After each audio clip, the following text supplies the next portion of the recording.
बिस्मिल्लाहिर्रहमानिर्रहीम अस्सलाम वालेकुम dear students, how are you? I hope you'd be fine. हम कर रहे थे volume and surface area of cube and cuboid. तो आज हम क्वेश्चन नंबर 5 करेंगे, जिसके अंदर हमारे पास एक टेबल है, एक चार्ट है, और उसमें हमारे पास 5 डिफरेंट क्वांटिटीज हैं। 3 आपके पास डायमेंशंस हैं, लेंथ है, ब्रेड्थ है और हाइट है। और उसके बाद सबसे पहले आपने वॉल्यूम फाइंड आउट करना है, और फिर आपने टोटल सरफेस एरिया कैलकुलेट करना है। तो जब वॉल्यूम कैलकुलेट करना होगा तो वॉल्यूम का फॉर्मूला आपको याद हो चुका है। It is simply length multiply by breadth multiply by height. आपने तीनों क्वांटिटीज को सिंपली मल्टीप्लाई करना है और आपके पास आंसर आ जाएगा। ठीक है, तो अब यहाँ पर हमारे पास है 24 मल्टीप्लाई बाय 18 मल्टीप्लाई बाय 5। तीनों सेम यूनिट्स में हैं, और जब हम तीनों को मल्टीप्लाई करेंगे तो आंसर इज 2160 मिलीमीटर। ठीक है, 24 को 18 से मल्टीप्लाई किया तो आंसर आता है 432, और 432 को मल्टीप्लाई करेंगे 5 से तो आंसर इज 2160। ये तो हमारे पास आसान है। सरफेस एरिया की जब बात आती है तो सरफेस एरिया के अंदर हमारे पास थोड़ी सी ज्यादा कैलकुलेशन इन्वॉल्व होती है। वहां पर हम क्या करते हैं, हम सबसे पहले लेंथ को ब्रेथ से मल्टीप्लाई करते हैं, फिर ब्रेथ को हाइट से मल्टीप्लाई करते हैं, और फिर हाइट को लेंथ से मल्टीप्लाई करते हैं, और उसके बाद फिर हम इन तीनों क्वांटिटीज को प्लस करते हैं, और हमारे पास यहाँ पर उसको मल्टीप्लाई करके 2 से आंसर आ जाता है। लेकिन अब यहाँ पर तो हमारे पास आसान है स्टूडेंट्स, के हमारे पास यहाँ पर तीनों क्वांटिटीज मौजूद हैं, और हम आराम से इसका टोटल सरफेस एरिया कैलकुलेट कर सकते हैं। अब देखिए, 24 को मल्टीप्लाई करते हैं हम सबसे पहले 18 से, द आंसर इज 432।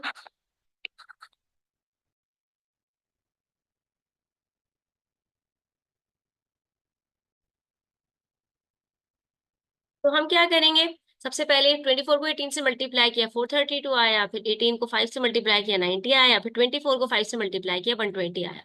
तीनों को ऐड करना है, आंसर 642 आता है, और फिर उसको डबल कर देना है, तो 1248 आपके पास जो है वो सरफेस एरिया कैलकुलेट हो जाएगा। ठीक है,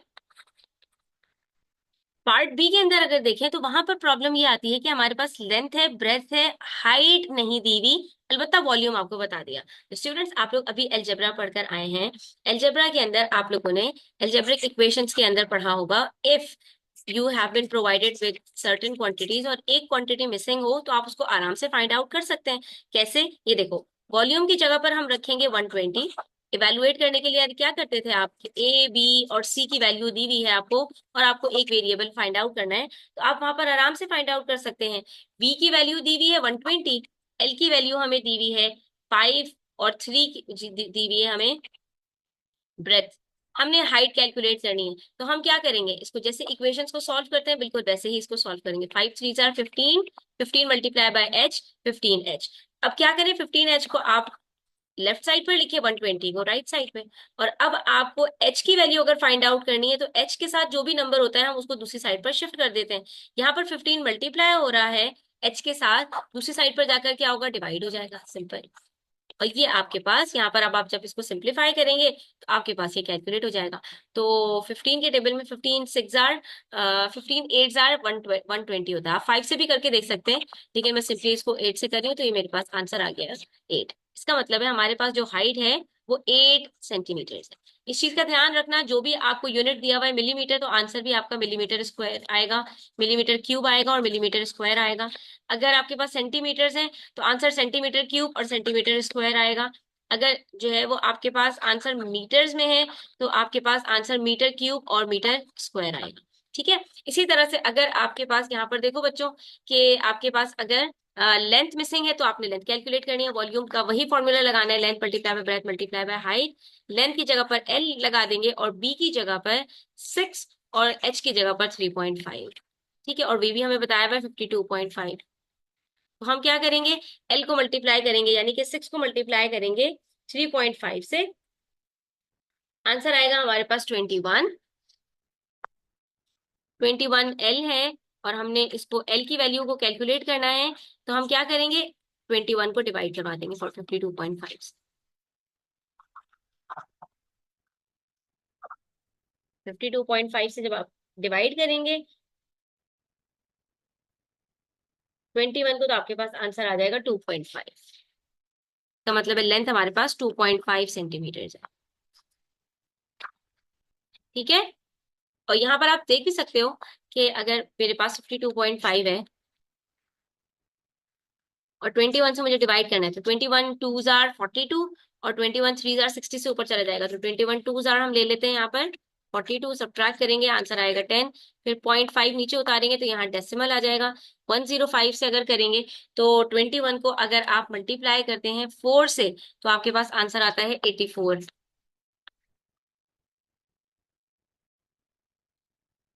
ठीक है, और जब आप इसको सब्ट्रैक्ट करेंगे तो आपके पास आंसर आ जाएगा 21, और 21 बन जाए 21। ठीक है, तो ये हमारे पास आंसर क्या आ रहा है? इसका मतलब है हमने यहाँ पे गलती की है, स्टूडेंट्स को सही कर लो।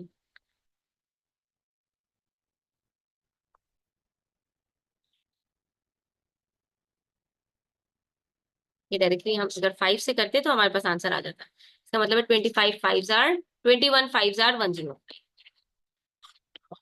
तो ये हमारा आंसर बिल्कुल ठीक है। ठीक है, 2.5 सेंटीमीटर। और इसी तरह से अगर हमारे पास ब्रेथ मिसिंग हो तो हमने ब्रेथ भी इसी तरह से कैलकुलेट करनी है। सेम इसी फॉर्मूले के अंदर पुट करके आपने ब्रेथ भी कैलकुलेट कर लेनी है। वॉल्यूम है आपके पास यहाँ पर 576, लेंथ है 12, ब्रेथ मिसिंग है, हाइट है 6। ठीक है, तो अब आपको अगर 12 मल्टीप्लाई बाय 6 करते हैं तो आंसर आता है 84 बी इज इक्वल टू 576। अब बी को आपने अगर कैलकुलेट करना है तो 576 में से 84 को डिवाइड कर दें। ठीक है, अब 84 को डिवाइड करना है अगर आपने, तो आप यहाँ पर क्या करें, आप इसको 2 से सिंप्लीफाई करना स्टार्ट कर दें। ठीक है, और 2 से सिंप्लीफाई करोगे तो 2 टू जार 4, 2 नाइन जार 18, 2 एट जार 16, 2 एट जार 16, 242 जार। ठीक है, फिर 2 से सिंप्लीफाई करो, 221 जार, 2144 जार। सही है, तो ये 144/21 आ रहा है, इसको आप डिवाइड कर लो। अभी हमने देखा था कि 21 के टेबल में हमारे पास 52.5 आता है। ठीक है, और फिर 105 भी हमने देखा था। 105 के बाद फिर हमारे पास यहाँ पर अगर हम इसको डिवाइड करें तो हमारे पास आंसर क्या आता है?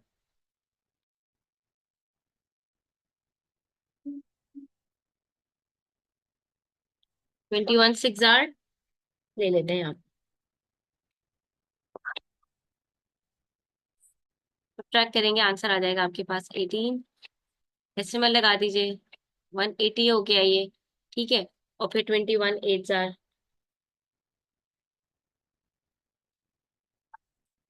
168।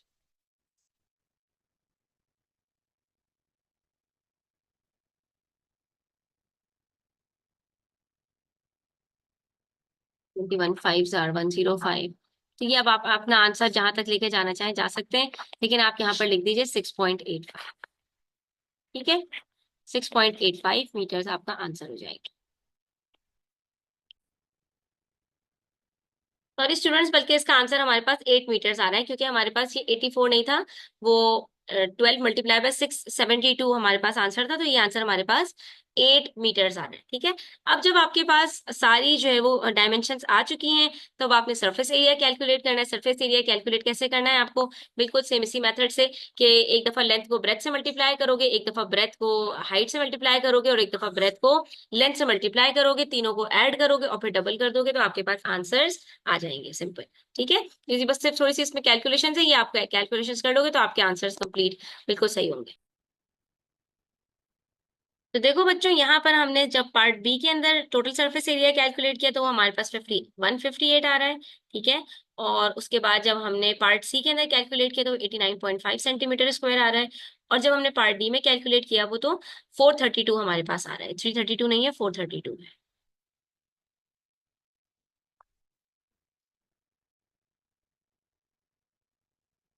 ठीक है, ये हमारे पास क्वेश्चन नंबर 5 आपका कंप्लीट हो गया। अब हम चलते हैं क्वेश्चन नंबर 3 की तरफ। तो देखो ये भी क्वेश्चन हमारे पास सेम है। Cuboid with dimensions 28 centimetre bye 20 centimetre bye 15 centimetre has a volume of 6720 centimetre cube. आपको देखो वॉल्यूम इन्होंने बता दिया, उसके बाद डायमेंशंस के अंदर length multiply by B multiply by breadth multiply by height. ठीक है, वॉल्यूम की जगह पर हम रखेंगे 6720, लेंथ की जगह पर हम रखेंगे 28 सेंटीमीटर, बी की जगह पर रखेंगे बी, और हाइट की जगह पर हम रख देंगे 15। बस अब हमने क्या करना है, 6720 एक तरफ और दूसरी तरफ 28 को 15 से मल्टीप्लाई करें। 28 को मल्टीप्लाई करेंगे 15 से, आंसर आएगा आपके पास 420, और 420 को b से मल्टीप्लाई करोगे तो b आ जाएगा। अब आपने क्या करना है कि जो आपके पास वेरिएबल हो ना उसको लेफ्ट साइड पे रखो ताकि कोई कंफ्यूजन ना हो। अब ये वेरिएबल आपके साथ 420 के साथ मल्टीप्लाई हो रहा है ना, दूसरी साइड पर जाकर क्या होगा, डिवाइड होगा। कोई भी कैलकुलेशन करते हुए डायरेक्ट ना किया करें, स्टेप बाय स्टेप फॉलो किया करें, क्योंकि अभी आप लोगों को इतनी प्रैक्टिस नहीं है। फिर क्या होता है कि मिस्टेक्स हो जाती है। अब ये 0 को 0 से कट कर दो और इसके बाद आप 672 को डिवाइड कर दें 42 के साथ, और आपके पास आंसर आ जाएगा यहाँ पर 16। इसका मतलब है हमारे पास यहाँ पर ब्रेथ कितनी है, 16 सेंटीमीटर। यूनिट सबका सेंटीमीटर में है तो 20 सेंटीमीटर आपके पास, 16 सेंटीमीटर आपका ये फाइनल आंसर है। That's it.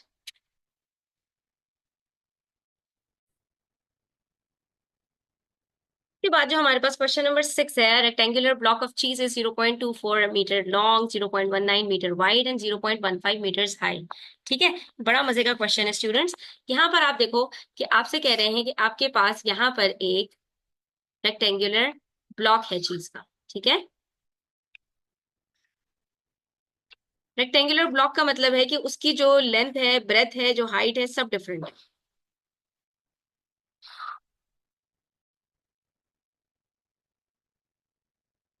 ठीक है, अब इसके अंदर हमसे कह रहे हैं 0.19 ये मीटर वाइड है, यानी कि इसकी ब्रेथ है, 0.15 इसकी जो है वो हाइट है, और 0.24 ये मीटर लॉन्ग है। अब आपकी मर्जी है, जो भी डायमेंशन जहां पर भी रखे, इससे कोई फर्क नहीं पड़ता। इन्होंने क्या किया, इसको डी मोल्ड मोल्ड किया। ब्लॉक ऑफ चीज था ना, इसको इन्होंने क्या किया, हीट किया, और ये इसको डी मोल्ड करके इन्होंने एक क्यूब बना दिया।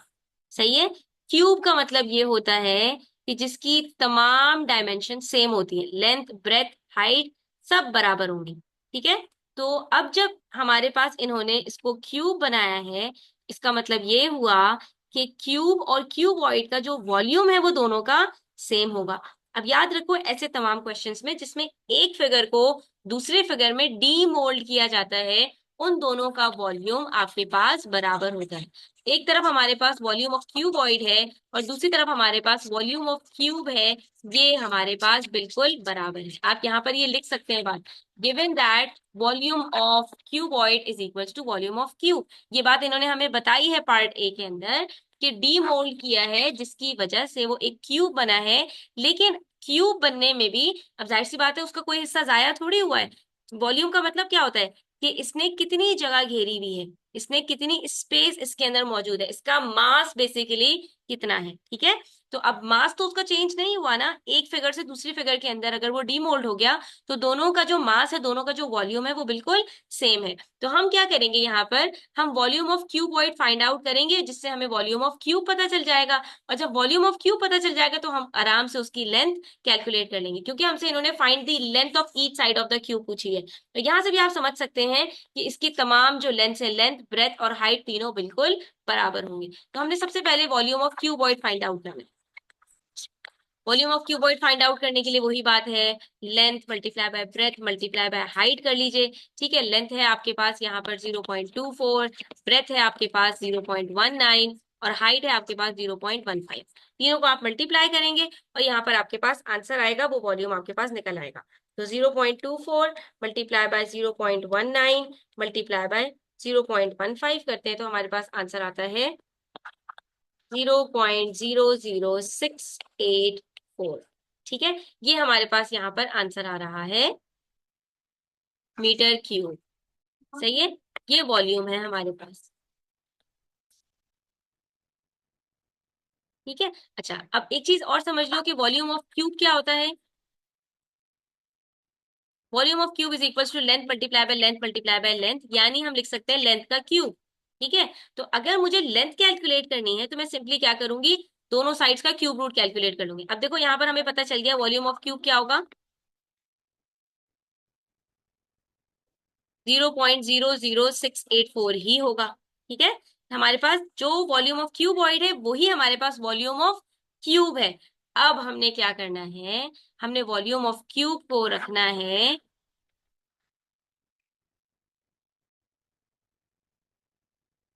लेंथ क्यूब के साथ, और वॉल्यूम ऑफ क्यूब हमारे पास यहाँ पर है जीरो, अच्छा 0.00684, और अब आपने दूसरी तरफ इसको लेंथ क्यूब रख देना। और दोनों साइड्स पर आप स्क्वायर क्यूब रूट कैलकुलेट करेंगे।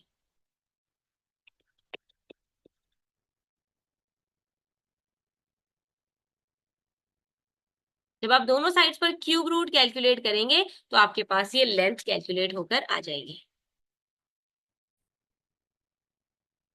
तो देखो, जब हम लेंथ क्यूब का क्यूब रूट करेंगे तो ये क्यूब रूट से क्यूब कट, हमें लेंथ चाहिए, हमें लेंथ क्यूब नहीं निकालना, वरना तो हमारा आंसर 0.00684 हो जाता है, ठीक है।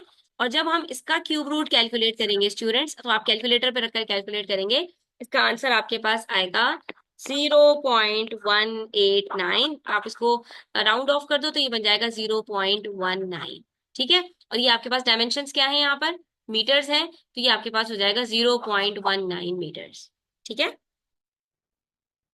वॉल्यूम हमारे पास आता है मीटर्स के अंदर, ठीक है, और मीटर या सेंटीमीटर क्यूब के अंदर। और ये जो हमारे पास आएगा तो ये हमारे पास मीटर्स में आ जाएगा। और ये लेंथ आपके पास निकल आई है एक क्यूब की। इसका मतलब है कि जो आपके पास क्यूब बनेगा तो इसकी तमाम डायमेंशन 0.19 मीटर्स की होंगी। ये इसका मतलब है। फिर से समझ लो, जब भी दो शेप्स आपके पास जिनको डीमोल्ड करके एक से दूसरी शेप में कन्वर्ट किया जाएगा, तो उसमें हमेशा याद रखना उन दोनों का वॉल्यूम हमेशा सेम होगा। तो जो फिगर आपको गिवन है, आपने उसका वॉल्यूम निकालकर दूसरी फिगर के वॉल्यूम के बराबर उसको रखना है और वहां से उसकी डायमेंशंस को आपने कैलकुलेट करना है। ये स्टेप्स अगर आप फॉलो करोगे तो कभी भी आपसे मिस्टेक नहीं होगी। तो हमने क्या किया, 0.1915 और 24 को मल्टीप्लाई किया, आंसर आया हमारे पास 0.00684। वॉल्यूम हमारे पास यूनिफॉर्म रहेगा, सेम रहेगा क्यूबॉइड और क्यूब का, इसलिए हमने क्यूब और क्यूबॉइड दोनों के वॉल्यूम को 0.00684 रखा। जब हमें पता चल गया कि अच्छा क्यूब का वॉल्यूम भी यही है, तो उसकी लेंथ हम आराम से निकाल सकते हैं। क्योंकि वॉल्यूम निकालने के लिए हम क्या करते हैं, क्यूब का लेंथ का क्यूब निकालते हैं, एक लेंथ को 3 दफा मल्टीप्लाई करते हैं अपने आप से। तो अगर हमें वॉल्यूम से लेंथ निकालनी हो तो हम क्या करेंगे, क्यूब रूट उसका ऑपोजिट कर देंगे, जैसे कि हमने यहाँ पर किया। और जब हम क्यूब रूट निकालेंगे तो हमारे पास लेंथ में। मजीद क्वेश्चन सॉल्व करेंगे, तब तक अपना ख्याल रखिएगा। अल्लाह हाफिज।